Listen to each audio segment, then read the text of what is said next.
সবচেয়ে কঠিন না, অনেক কঠিন সিদ্ধান্তই তো নিতে হয়। তবে ওই যে বললাম কর্পোরেট লাইফ ছেড়ে যখন এন্টারটেইনমেন্ট ইন্ডাস্ট্রিতে আসবো তখন আসলে খুব ডিফিকাল্ট একটা সময় গিয়েছে, কারণ খুব ভালো চাকরি ছিল, প্যারেন্টস আর হ্যাপি, কিন্তু এই সেট লাইফ। সিদ্ধান্তটা কি হঠাৎ, মানে না, যেটা কেন? হয়েছিল তখন গান করতাম, কিন্তু সোলো অ্যালবামের কন্ট্রাক্ট আসলো। এখন অফিসে সকাল থেকে রাত পর্যন্ত থেকে আসলে সোলো অ্যালবামের রেকর্ডিং করা যাবে না। সেই যে ডিসিশনটা, আমার একটা সেট লাইফ আছে, আমি চাকরি ছেড়ে দিয়ে গান করব, যে দেশে আসলে গানের সাকসেস রেট অনেক কম। কিছু মনে করো না যদি এটা এরকম হতো যে না একটা কোম্পানির সাথে আমার 10 বছরের চুক্তি হচ্ছে, হ্যাঁ, the decision was is one album, আর ওই অ্যালবাম ফ্লপ করলে আই এম নোওয়্যার।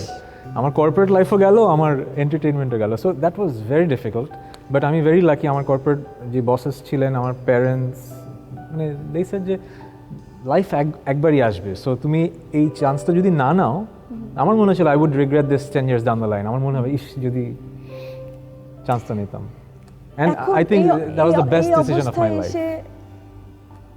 তুমি মনে করছো যে দ্যাট ইজ সো ওইটার পর থেকে আমি জানি যে লাইফের বেস্ট ডিসিশনগুলো টাফেস্ট হয় এবং রিস্ক নিতে হয়।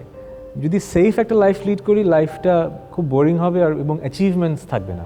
রিস্কি ডিসিশন নিতে হবে এবং গাট ফিলিংয়ের উপরে কাজ করতে হবে।